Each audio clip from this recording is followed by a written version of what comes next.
libro de Santiago. Vamos a ir al capítulo número 4 de Santiago.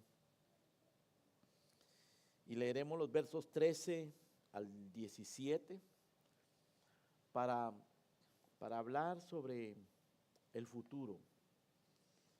Específicamente para hablar sobre cómo planificar el futuro, cómo hacer planes sabios y piadosos para el futuro, cómo hacer planes sabios y piadosos para el futuro. Capítulo 4 de Santiago, verso 13 al 17. Vamos ahora a los que decís, hoy y mañana iremos a tal ciudad y estaremos allá un año y traficaremos y ganaremos, cuando no sabéis lo que será mañana, porque ¿qué es vuestra vida? Ciertamente es neblina que se aparece por un poco de tiempo y luego se desvanece. En lugar de lo cual deberías decir, si el Señor quiere, viviremos y haremos esto o aquello, pero ahora os jactáis en vuestras soberbias. Toda jactancia semejante es mala.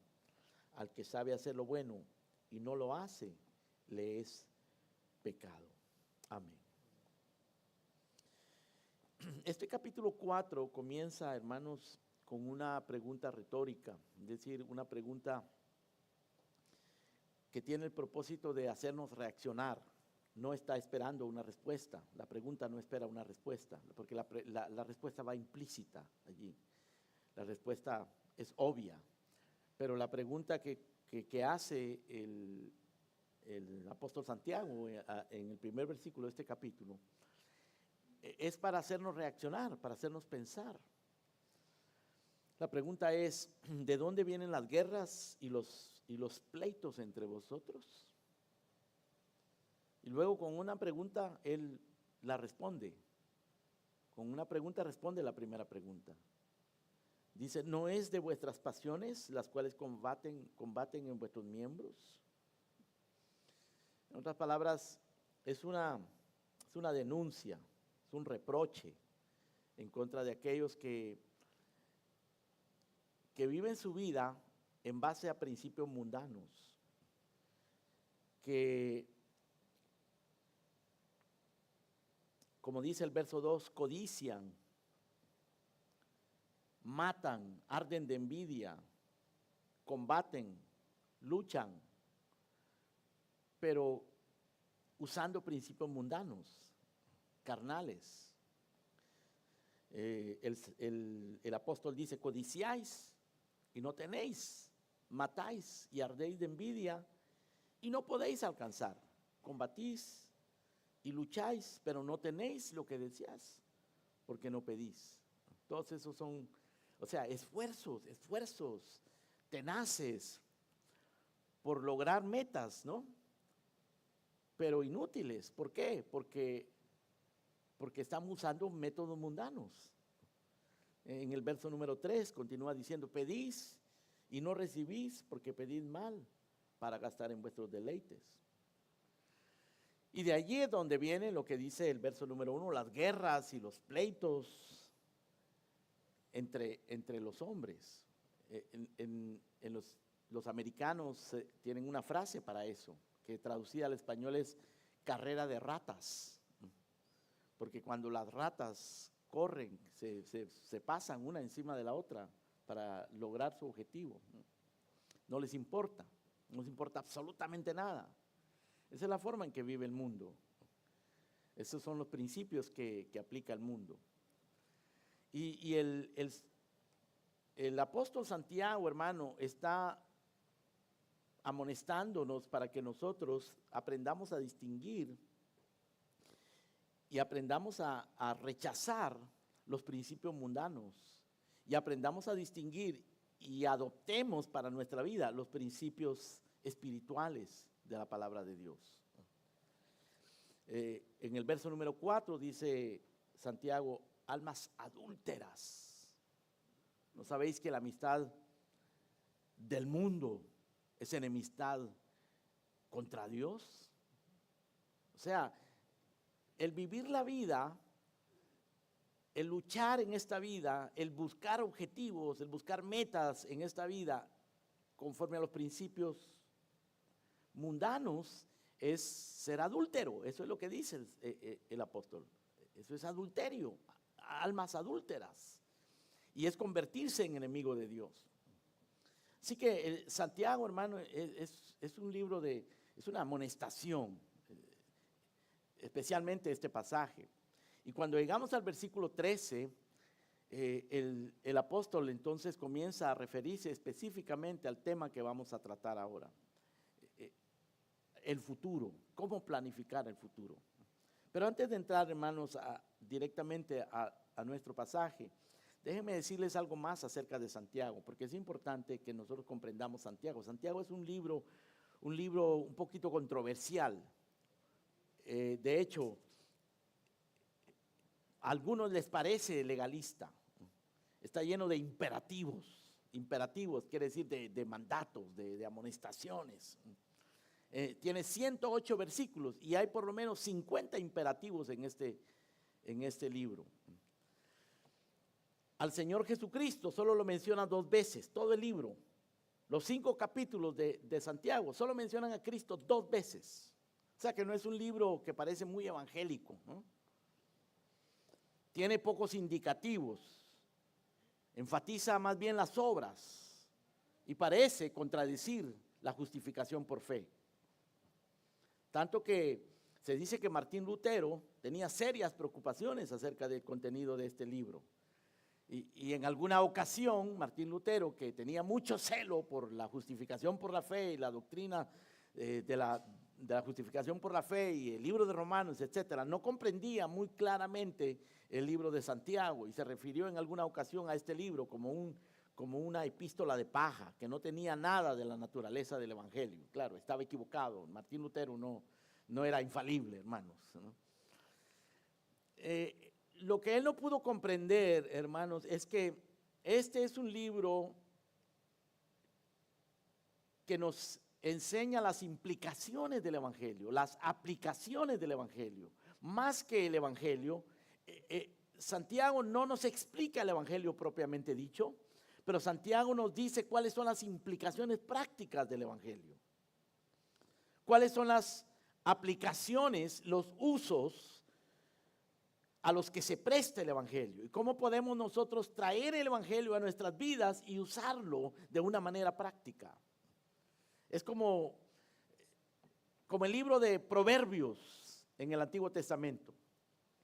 El libro de Proverbios no habla de los 10 mandamientos directamente, más bien nos habla de cómo usar los 10 mandamientos y aplicarlos a nuestra vida cotidiana, porque tenemos que aprender cómo usar esta doctrina bíblica que aprendemos, hermano, allá en la Escritura, lo que escuchamos aquí en la iglesia.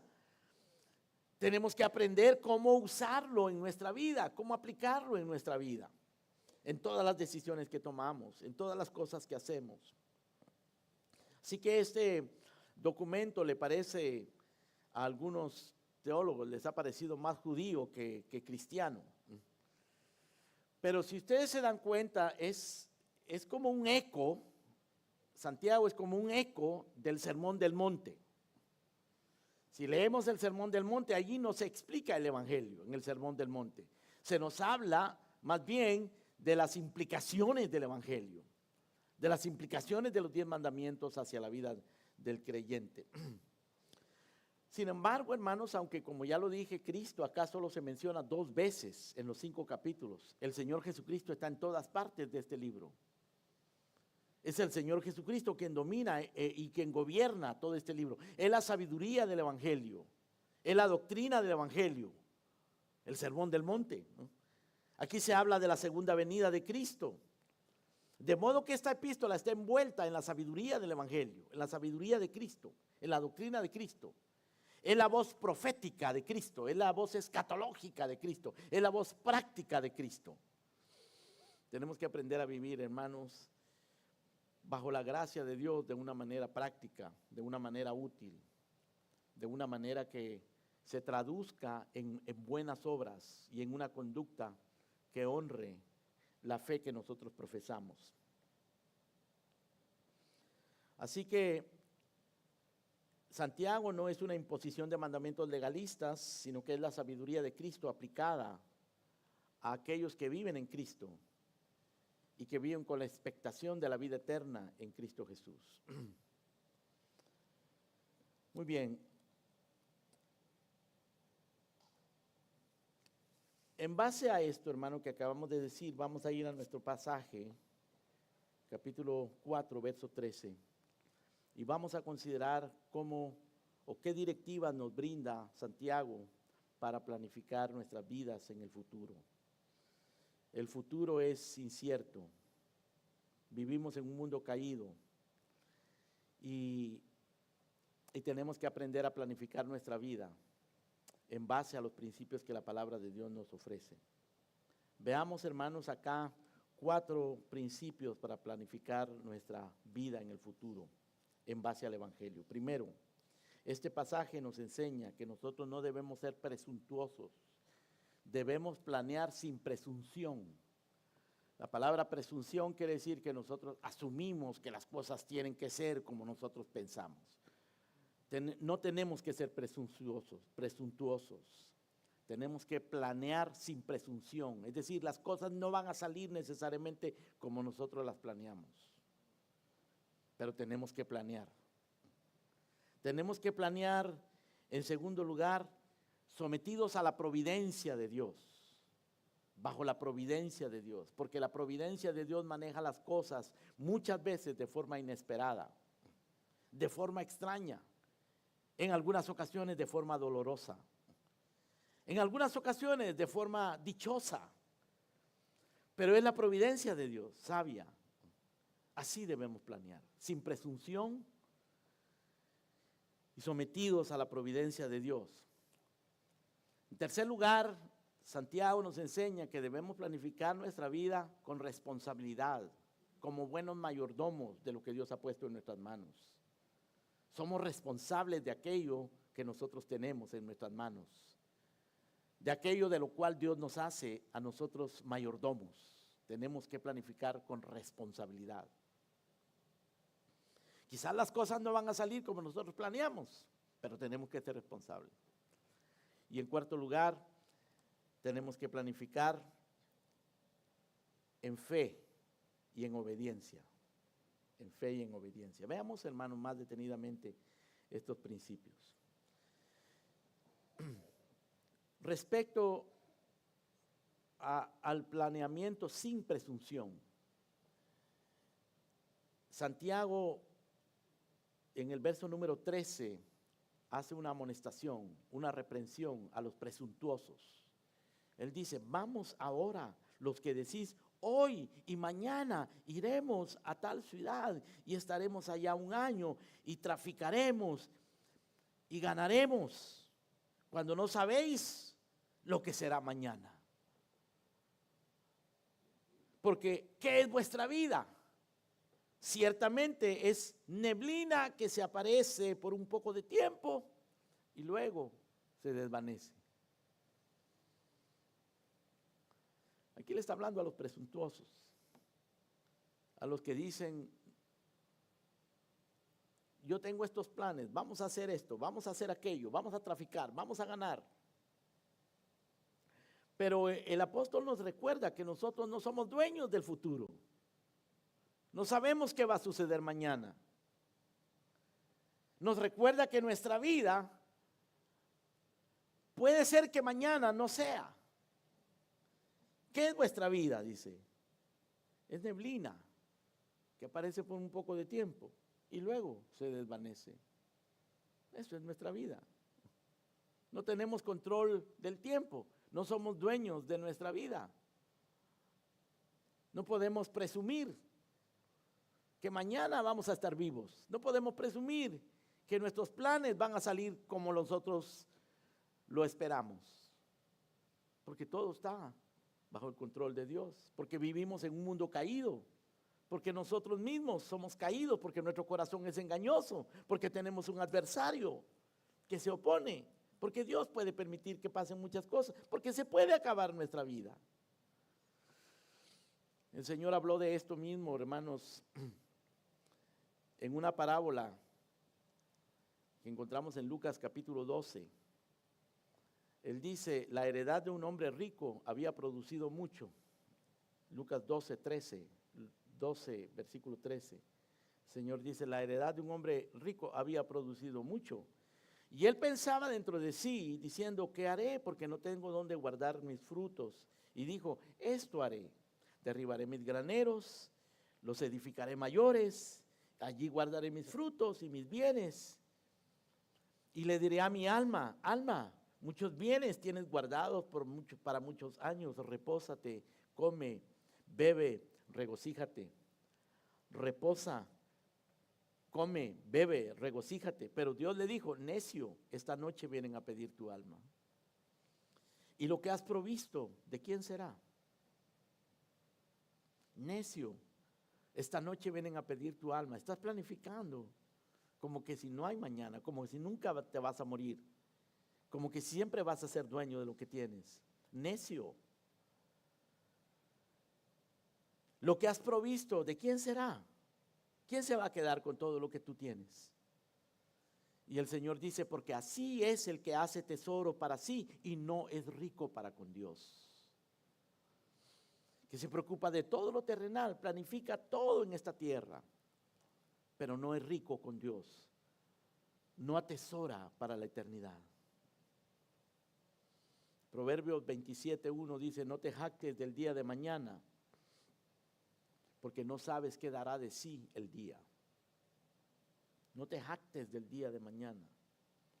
1000 años, dice Moisés en el Salmo 90, delante de los ojos de Dios son como el día de ayer que pasó y como una de las vigilias de la noche. El Salmo 90, hermanos, es un salmo para reflexionar acerca de esto. Es un salmo que nos recuerda la eternidad de Dios, cómo Dios ha estado de generación en generación. Él se ofrece para ser refugio de aquellos que confían en Él. Y ha sido refugio de generación en generación. Antes que creara los montes, Él ya era Dios. Él siempre ha sido Dios. Él es el único refugio seguro. Eso nos dice el Salmo 90. Por el otro lado, nosotros, los seres humanos, dice que somos arrebatados como con torrentes de agua. Nuestra vida de repente es arrastrada como torrentes de agua. Somos como un sueño, nuestra vida es como un sueño. Como el sueño que tuviste anoche. Anoche yo soñé, ya no me recuerdo qué soñé. O recuerdo fragmentos del sueño. Y el sueño es una cosa sin mucho sentido, una cosa ridícula, absurda. Y así somos nosotros. Hoy estamos aquí, parecemos muy importantes, la gente nos quiere, tenemos algo, ¿no? que aportamos y la gente nos aporta, pero si el día de mañana nos morimos, hermano, ya no seremos más. Y dentro de un poco de tiempo quedará el recuerdo y con el paso del tiempo el recuerdo se va borrando también. Esto es lo que dice el Salmo 90. Nos arrebata como con torrentes de agua, somos como un sueño, como la hierba que crece en la mañana florece y crece y en la tarde es cortada y se seca. Dice Moisés, con tu furor somos consumidos, con tu ira somos turbados. Nuestras maldades están delante de ti, nuestros errores a la luz de tu rostro, y nuestros días declinan a causa de tu ira. Acabamos nuestros años como un pensamiento. Por eso es que nos envejecemos, hermano. Por eso es que la juventud se va y comienza nuestro cuerpo a desgastarse y la energía se acaba y la memoria se desvanece y el oído ya no oye igual y nuestra voz ya no es la misma. Así es, esa es la verdad. Somos así. Somos como la hierba. Nuestros días, dice, declinan a causa de tu ira. Acabamos nuestros años como un pensamiento. Los días de nuestra edad son 70 años y si en los más robustos son 80 años. Llegar a 80 es un privilegio, hermano. Privilegio, bendición, regalo de Dios. Y más de 80, eso es un bonus. Por eso no podemos presumir. Tenemos que descansar en Él. Vamos ahora, dice Santiago. Los que decís, hoy y mañana iremos a tal ciudad, estaremos un año, traficaremos, ganaremos. No sabéis lo que será mañana. ¿Qué es vuestra vida? Es neblina que se aparece por un poco de tiempo y luego se desvanece. Nuestros días, dice que son, a medida que pasa el tiempo, molestia y trabajo, porque pronto pasan y volamos. En otras palabras, hermanos queridos, tenemos que ser realistas. Tenemos que aprender a vivir la realidad de la vida. Tenemos que aprender a vivir la realidad de este mundo caído, la realidad de este cuerpo de bajeza. Esto es un cuerpo de bajeza, un cuerpo de humillación. Este cuerpo nos humilla. Primero porque es un cuerpo que está siempre inclinado hacia lo malo, hacia lo pecaminoso, hacia la concupiscencia. Esto es lo más humillante de este cuerpo. Luego porque es un cuerpo que se enferma, que se puede fracturar. Luego es un cuerpo que se desgasta. Tenemos que ser realistas respecto a eso.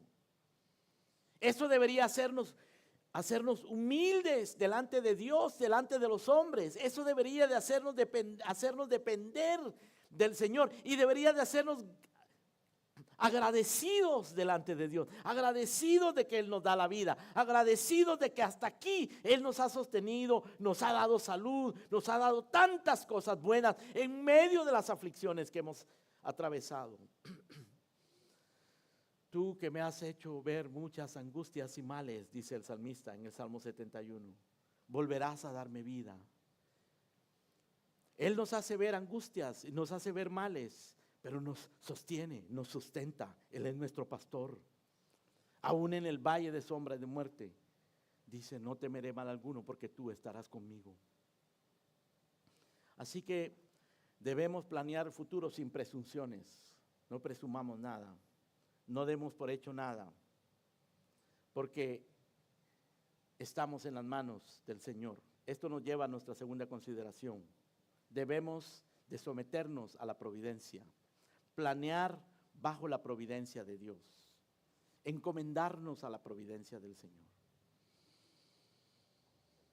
Cada vez que salimos de casa, hermano, no sabemos lo que va a pasar. No sabemos lo que va a pasar. Dicen que en comparación, los accidentes o más bien andar en un automóvil es más peligroso que andar en un avión. Y quizá uno le tiene más miedo a subirse a un avión, porque si el avión se viene para abajo, nadie queda vivo. Pero es más probable que haya un accidente de carro que un accidente de avión. Ahora, ¿qué nosotros, hermanos, cómo nosotros podemos vivir con esa incertidumbre de que de repente puede haber un accidente, de que de repente puede haber una tragedia, de que de repente puede haber un mal diagnóstico, una enfermedad, una pérdida de trabajo, una desgracia, una mala noticia? Qué cosa más horrible estar pensando en eso, ¿no es cierto? ¿Y cuál puede ser nuestro refugio ante eso? La providencia de Dios. La buena providencia de Dios, la buena y agradable y perfecta voluntad de Dios. La promesa de que los que aman a Dios, todas las cosas les ayudan a bien, a los que conforme a su propósito han sido llamados. Bueno, Santiago lo dice de esta manera en el verso 15, en lugar de presumir, dice, deberíamos decir, si el Señor quiere, viviremos o haremos esto o aquello, si el Señor quiere. Y yo no sé cómo los evangélicos hoy, hermano, andan declarando y proclamando y confesando que tal y tal cosa va a suceder, que tal y cual cosa no va a suceder. Eso es presunción. Porque nosotros no tenemos ese control. Nosotros no podemos con las palabras cambiar las cosas. No podemos hacerlo. Claro que nuestras palabras, hermano, tienen mucho peso, pero no en el sentido de que podamos controlar el futuro. Tienen mucho peso en el sentido de que pueden ofender. en el sentido de que podemos pecar con la boca. Pero algunos asumen que nuestras palabras tienen mucho peso y tienen mucho poder, porque si declaramos, confiamos, proclamamos, decretamos, van a suceder ciertas cosas. No, mentira. No podemos presumir. En lugar de lo cual, dice, deberías decir, si el Señor quiere, viviremos y haremos esto o aquello, si el Señor quiere. Eso es someterse a la providencia de Dios.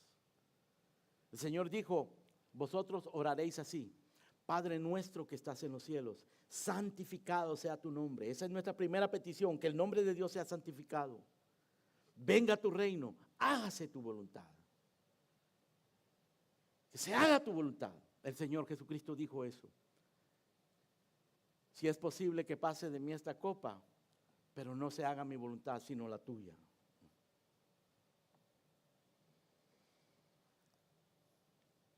No podemos presumir, hermanos, y en lugar de eso debemos de someternos a la providencia.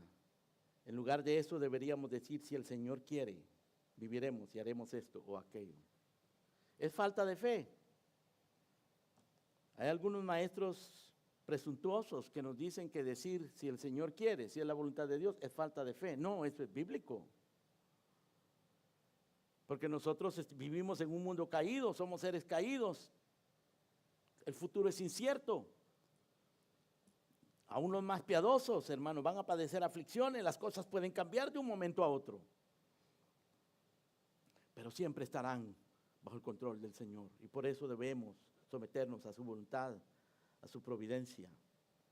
Dice Proverbios, del hombre son las disposiciones del corazón, mas del Señor es la respuesta de la lengua. El hombre dispone, pero el Señor es el que determina qué es lo que realmente va a pasar. El corazón del hombre piensa su camino, dice Proverbios 16:9, mas Jehová endereza sus pasos. Nosotros planeamos, nosotros pensamos, nosotros deseamos, pero el Señor es el que endereza los pasos de su pueblo.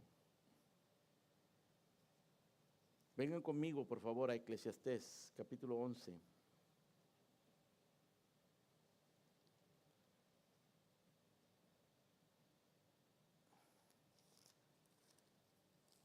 Versículo 1 dice: echa tu pan sobre las aguas, porque después de muchos días lo hallarás. Reparte a 7 y aún a 8, porque no sabes el mal que vendrá sobre la tierra.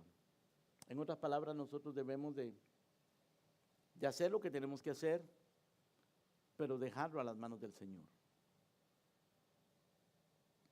Si las nubes fueran llenas de agua, dice el verso 3, sobre la tierra la derramarán, y si el árbol cayere al sur o al norte, en el lugar que el árbol cayere, allí quedará. Es decir, no podemos cambiar nosotros lo que el Señor determine. El que el viento observa no sembrará, y al que mira las nubes no segará. Como tú no sabes cuál es el camino del viento, o cómo crecen los huesos en el vientre de la mujer encinta, así ignoras la obra de Dios, el cual hace todas las cosas. Hay cosas que no podemos controlar. Una pareja no puede determinar si su hijo va a ser varón o va a ser una niña. No lo sabemos, no sabemos cómo se forman los huesos dentro del vientre de una mujer, no sabemos en la dirección del viento, no podemos controlar eso, no podemos controlar muchas cosas, tenemos que someternos a la providencia de Dios. Dice el verso 6, por la mañana siembra tu semilla y a la tarde no dejes reposar tu mano, porque no sabes cuál es lo mejor, si esto o aquello, si lo uno o lo otro es igualmente bueno. No sabemos.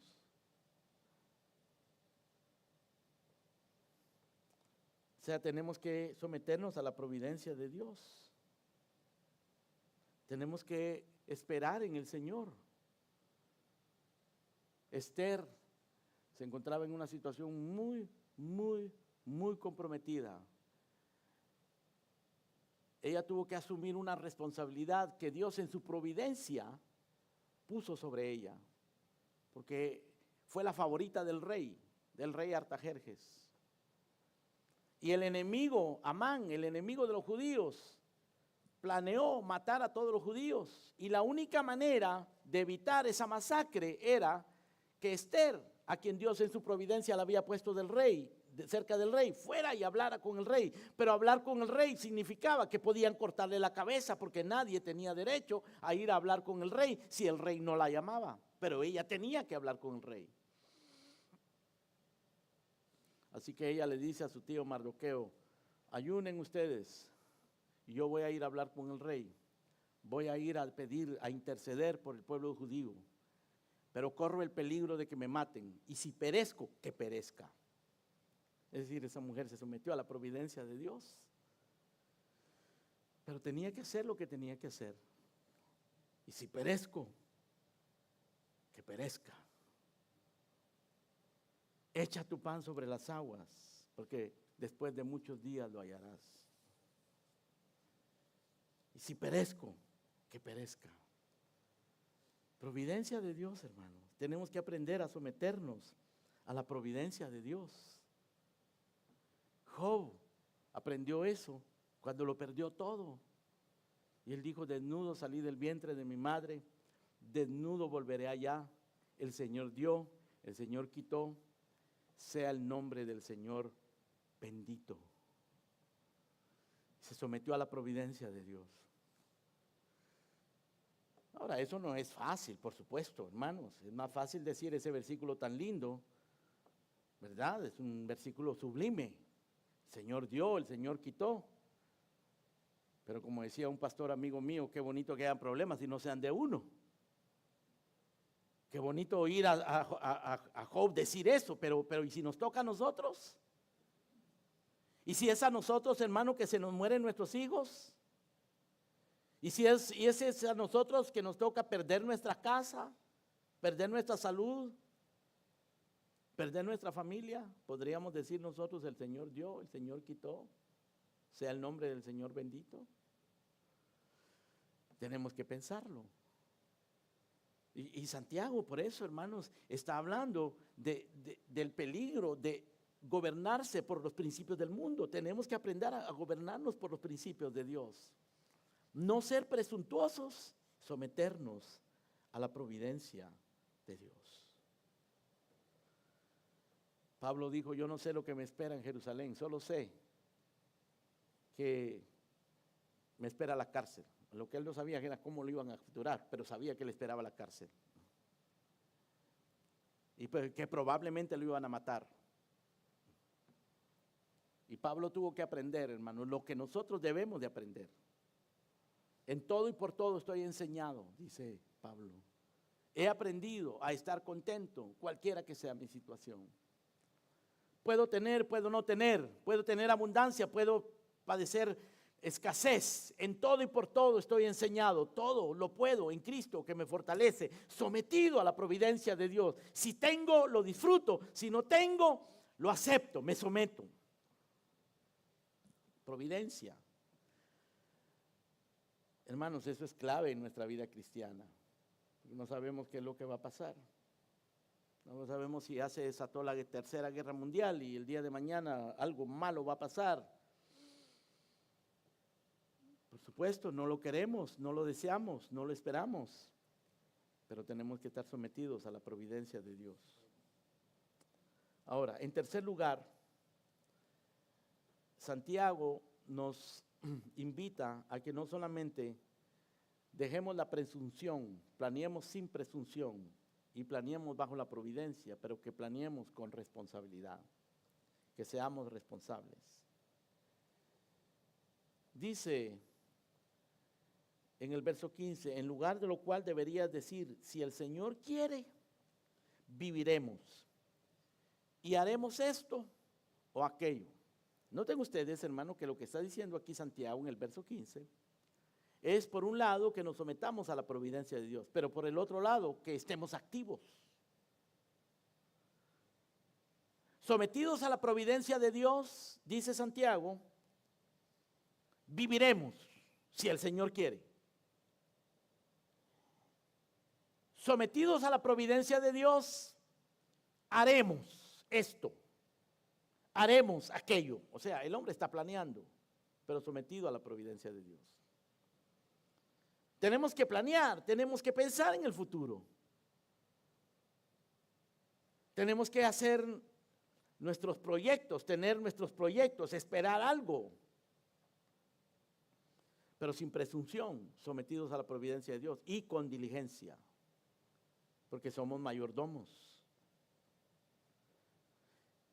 El Señor creó a Adán y a Eva y les dio responsabilidades. Les dijo que debían de sojuzgar, debían de enseñorearse de la creación entera. Por supuesto, Adán y Eva no lo iban a lograr ellos mismos en su generación, pero lo iban a lograr a través de sus hijos. Por eso Dios les dijo: fructificad y multiplicaos, tengan muchos hijos, para que ustedes con sus hijos puedan enseñorearse, puedan tomar control de esta creación.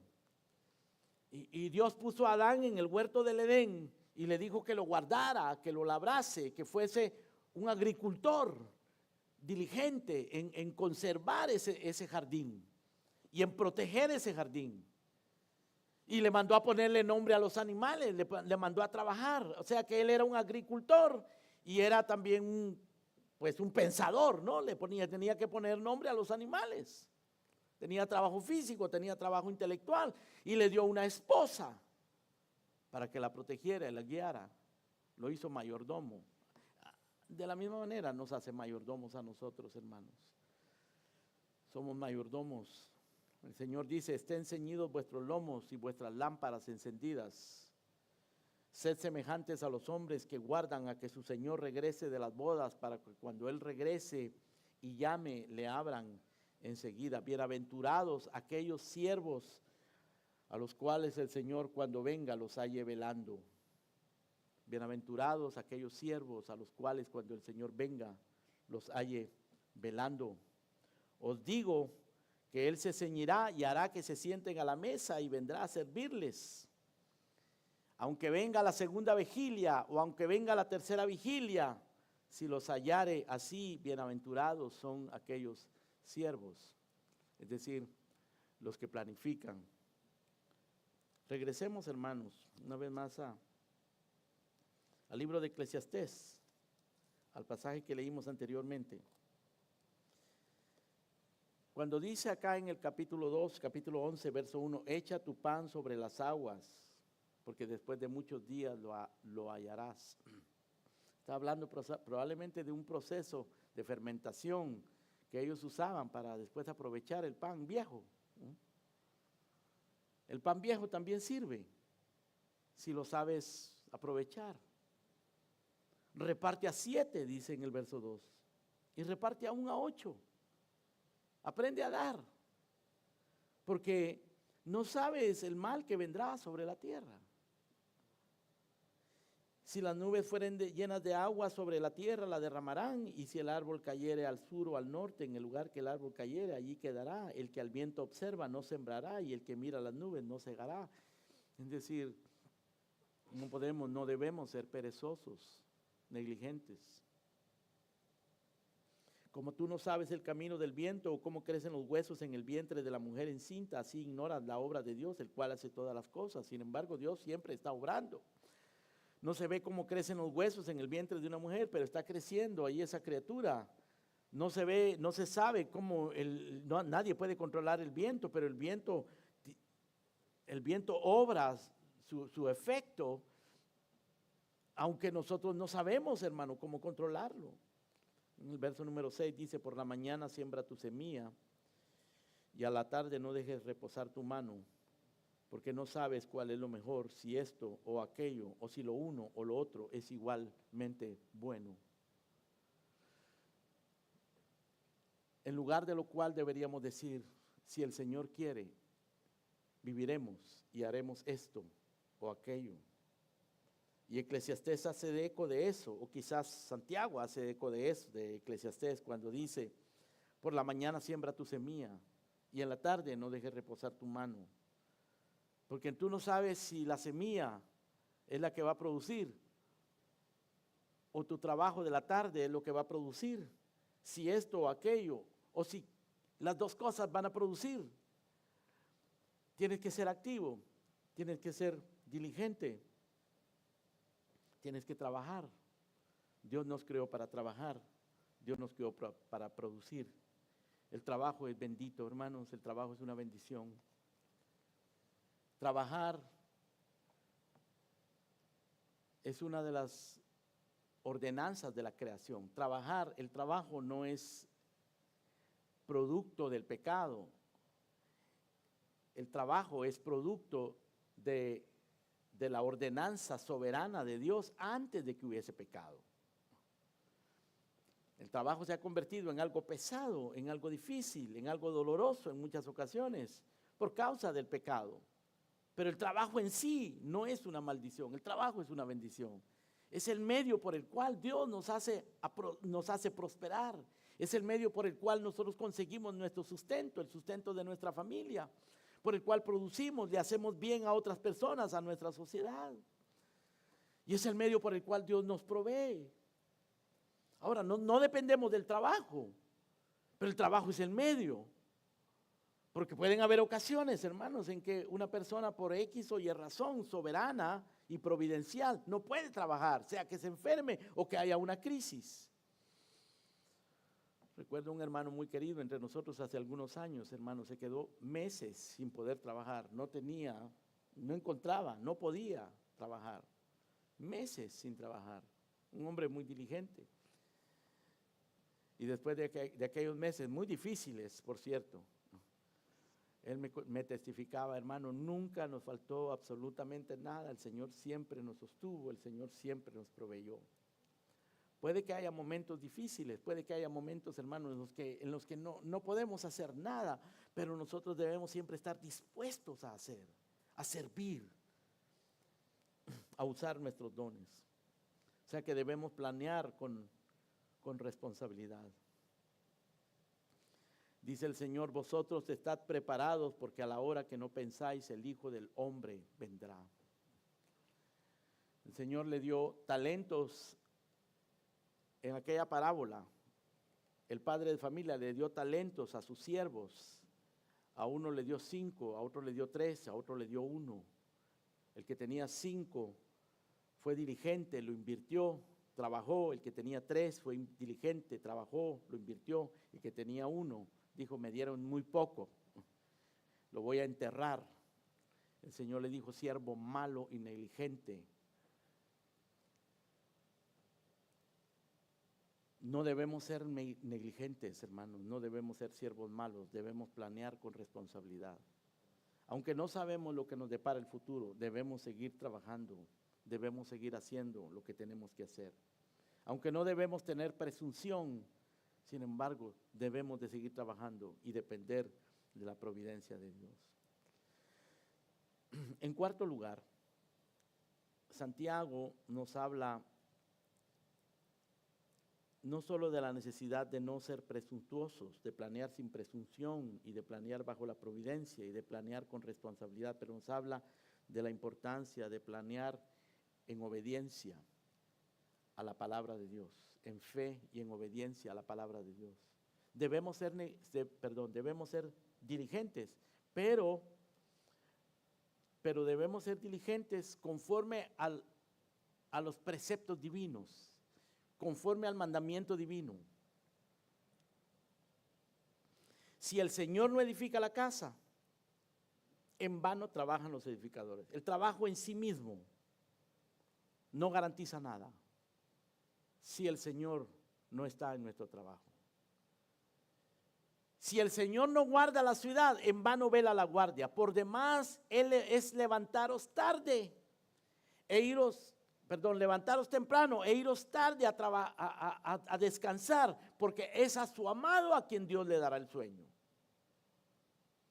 Dios le da el sueño y el descanso a aquellos que trabajan diligentemente confiando en Él, no los que trabajan diligentemente en base a los principios mundanos. A eso se refiere el versículo 1 del capítulo 4, cuando dice, ¿de dónde vienen las guerras y los pleitos entre vosotros?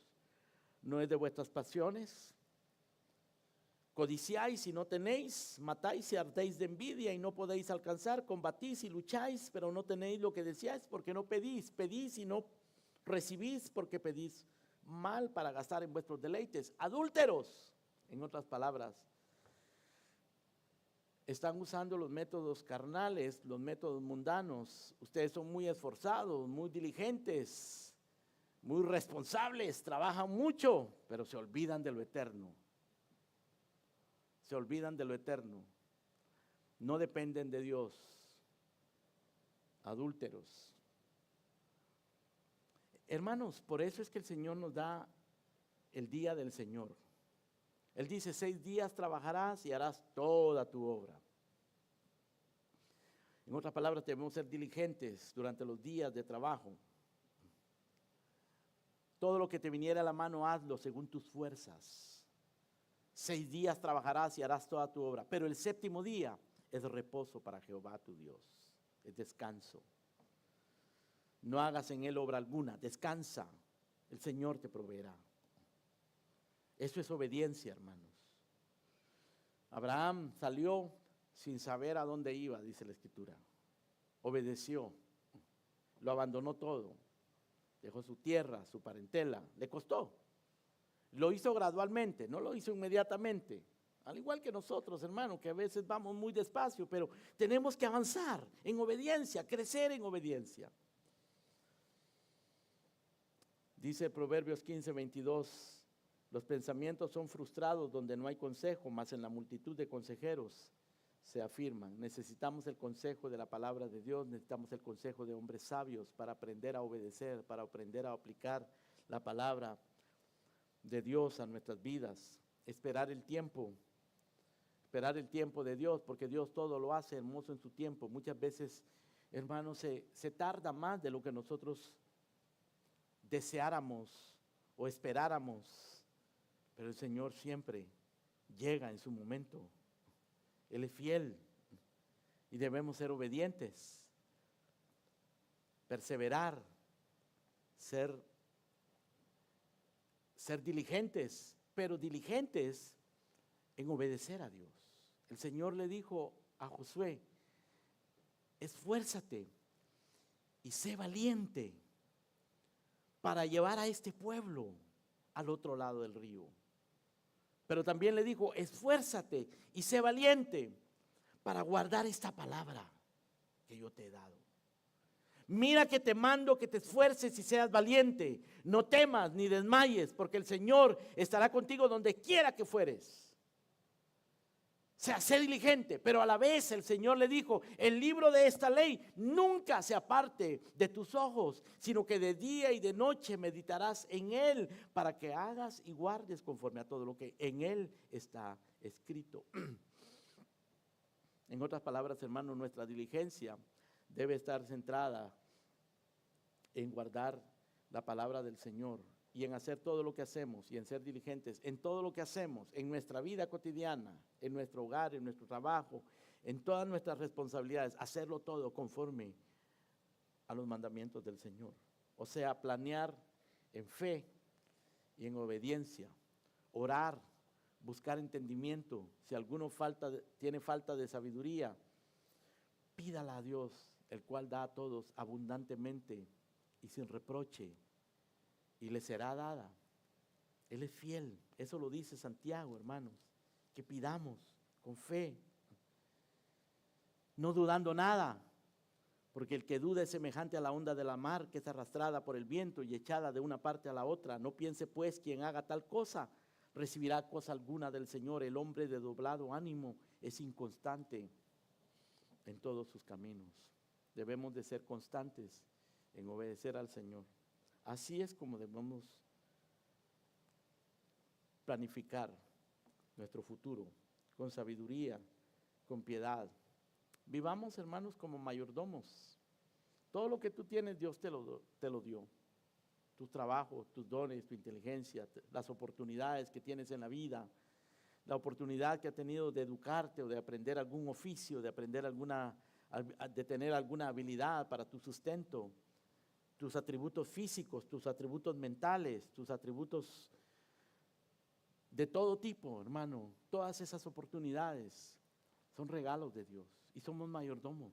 Nuestra familia, nuestros hijos, nuestros hermanos, todo eso es un regalo de Dios. Tenemos que ser buenos mayordomos, usar eso para el avance del reino de Dios, usar eso para nuestro bienestar y el bienestar de los nuestros, usar eso para el bien de nuestro prójimo. Tenemos que ser buenos mayordomos. Para eso tenemos que planificar, tenemos que buscar la prosperidad. Dios nos ha llamado a ser prósperos, Dios llamó a Adán y a Eva a ser prósperos, les dio prosperidad, les dio un árbol, les dio un huerto que estaba lleno de árboles, deliciosos a la vista y sabrosos al paladar, un río donde había oro, plata, piedras preciosas, animales. Había de todo en aquel lugar. Estaba en un lugar llamado el Edén, que quiere decir placer, deleite, porque Dios nos quiere dar deleite, hermanos. Dios quiere que vivamos deleitándonos en Él y deleitándonos en todas las cosas buenas que Él nos da, pero dependiendo de Él. Y Satanás va a venir a nuestras vidas y nos va a decir: con que Dios te dijo, y nos va a decir mentiras y nos va a tratar de sacar de la voluntad del Señor. Y va a provocar guerras, pleitos, codicias, envidias, luchas inútiles, falta de oración, adulterio espiritual. No, resistámonos a eso, hermanos. En lugar de eso, nosotros sometámonos a Dios, resistamos al diablo y él huirá de nosotros. Acerquémonos a Dios y Él se acercará a nosotros. Limpiemos nuestras manos, purifiquemos nuestros corazones, arrepintámonos de nuestros pecados, humillémonos delante del Señor y Él, dice, nos exaltará cuando fuere tiempo. Los padres, hermanos amados, enseñemos esto a nuestros hijos mientras sea posible. Y si ya no es posible porque quizás son adultos, tratemos de ejercer influencia sobre ellos con nuestro ejemplo, con nuestro consejo. Enseñemos a las nuevas generaciones que vienen esto, a vivir de esta manera, esperando en el Señor, haciendo planes sabios y piadosos para el futuro, a no ser presuntuosos, a confiar en la providencia, a trabajar con responsabilidad, pero en obediencia a la palabra del Señor. Planifica, sin embargo, no solo para lo temporal, no solo para tus necesidades temporales, sino para lo eterno. Sembremos para lo eterno. Sembremos para el cielo, donde estuviera en nuestro corazón. Ahí está nuestro tesoro. Sí, que hagamos tesoros para lo eterno. Planifiquemos lo futuro, lo inmediato en esta tierra, pero planifiquemos también lo eterno. Sembremos, hermanos, para la vida eterna, con nuestra mirada puesta en Cristo. Él es nuestro futuro. Él es nuestra esperanza. Él es la garantía de que la providencia va a funcionar a nuestro favor. Él es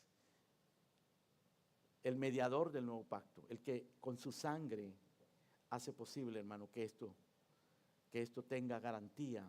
Dios lo ha prometido, Dios lo ha jurado, Dios lo ha sellado con la sangre preciosa de su Hijo, nuestro Señor Jesucristo. Amén. Oremos. Padre nuestro, te damos gracias, Señor, por Jesucristo. Te damos gracias porque Él es el principio y Él es el fin, porque Él es nuestro futuro. Él es el que nos ha dicho que no nos afanemos por el día de mañana, qué comeremos o qué vestiremos, porque nuestro Padre Celestial sabe de qué cosas tenemos necesidad. Que no nos afanemos, porque si Él cuida de las aves, va a cuidar de nosotros. Si Él viste a las flores del campo, a los lirios, nos va a vestir a nosotros también, porque cada día trae su propio mal, pero también cada mañana son nuevas sus misericordias. Gracias, Padre. Permítenos buscar primeramente el reino de Dios y su justicia, sabiendo que todas las demás cosas caerán en su lugar. Todas las demás cosas serán añadidas. Señor, enséñanos a vivir sin estar pretendiendo, presumiendo lo que nosotros no podemos controlar. y a someternos, Señor, a tu providencia, a trabajar con responsabilidad y en obediencia, para tu gloria, para mucho fruto